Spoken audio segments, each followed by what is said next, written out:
অরণ্যর প্রতিটা কথাই ইনিয়ার মনে ভয়ের সৃষ্টি করে। অরণ্যর কথার মধ্যে রহস্য লুকিয়ে রয়েছে। অরণ্য মানুষটা যতটা শান্ত, তার বলা প্রতিটা কথা ঠিক ততটাই অশান্ত। ইনিয়ার মনে ভয় জাগে অরণ্যকে হারানোর।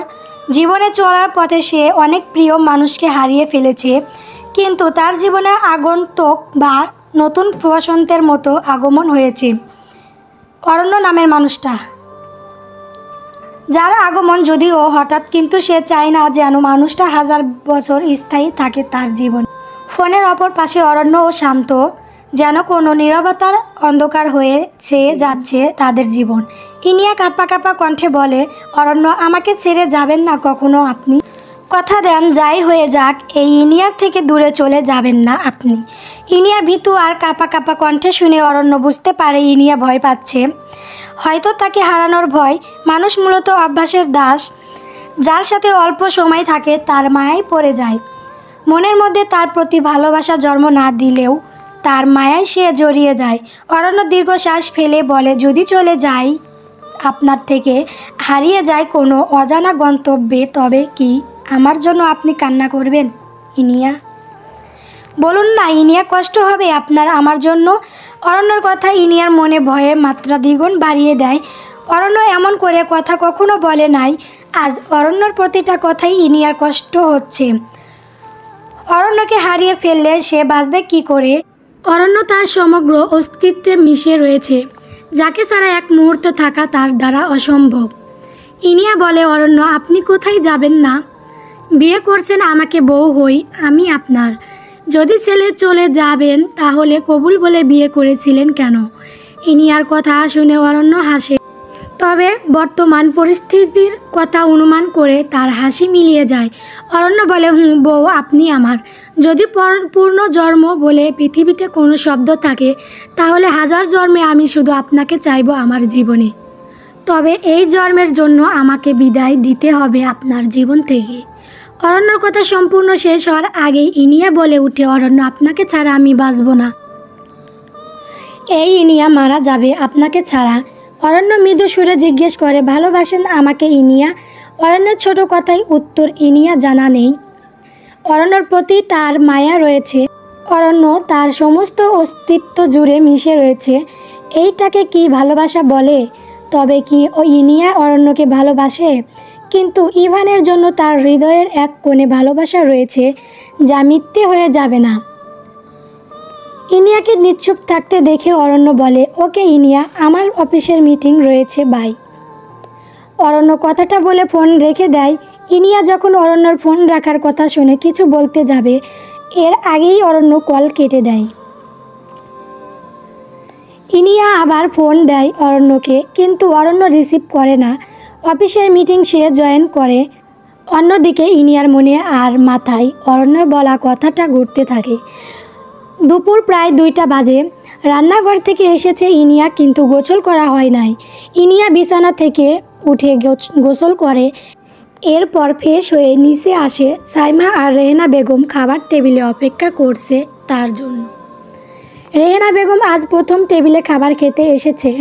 ইনিয়া খাবার টেবিলে যায়, সাইমার সাথে অল্প সময় কথা বলে, এরপর সকলে খাওয়া দাওয়া শুরু করে। খাবার খাওয়ার মধ্যে সাইমা বলে, ভাবি, অরণ্য ভাইয়া কি দুপুরে খাবার খেয়েছে? ভাইয়া কখন আসবে অফিস থেকে? অরণ্য অনেক দিন পর অফিসে গিয়েছে, যার জন্য অনেক কাজ জমা রয়েছে। সব কাজ শেষ করতে প্রায় অনেক রাত হয়ে যাবে, আর দুপুরে একটা মিটিং রয়েছে যা শেষ করে খাবার খাবে। ওকে।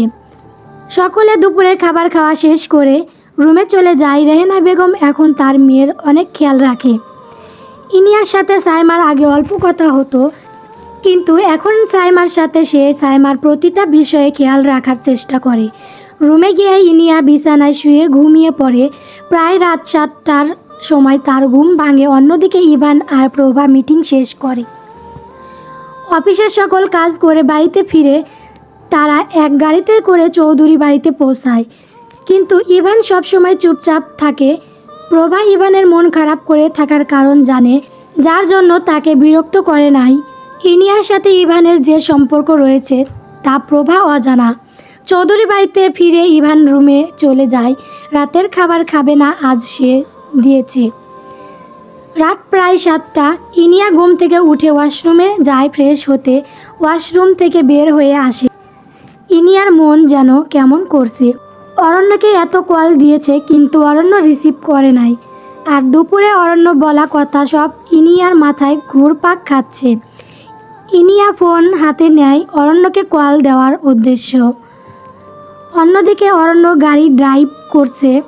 আজ ড্রাইভারকে সাথে নিয়ে আসে নাই। অফিসের সকল মিটিং বাদ দিয়ে দিয়েছে। কেন জানি আজ ইনিয়ার কথা বড্ড মনে পড়ছে। তার মায়ের মুখ দেখতে ইচ্ছে করছে। ছোট বোনের সাথে কথা বলতে ইচ্ছে হচ্ছে।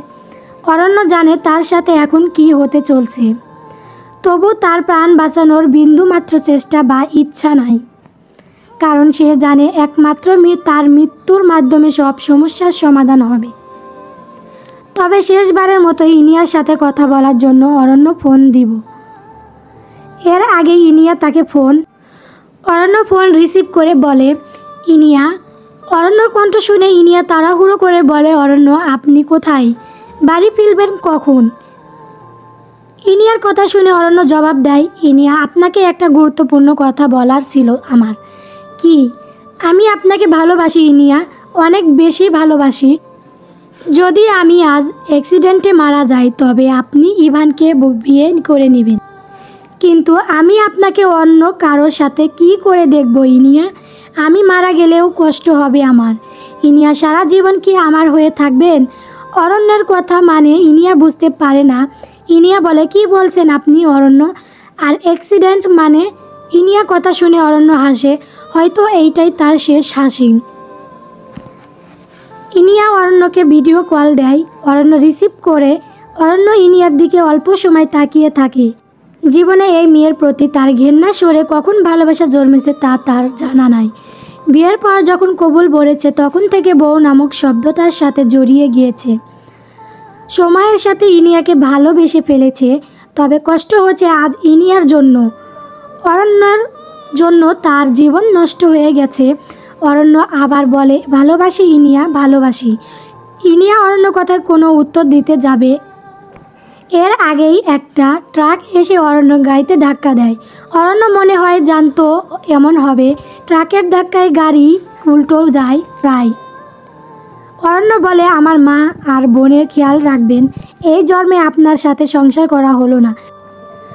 তবে শুধু একটা আফসোস রয়ে গেল, ভালোবাসি কথাটা আপনার মুখ থেকে শোনা হলো না।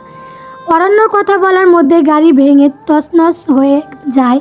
ফোনের ডিসপ্লে ফেটে যায়, যার জন্য ইনিয়া অরণ্যকে দেখতে পায় না। তবে অরণ্যর মাথা থেকে ফোঁটা ফোঁটা রক্ত গড়িয়ে পড়েছে, যা দেখে ইনিয়া চিৎকার দিয়ে উঠে বলে, অরণ্য চলবে।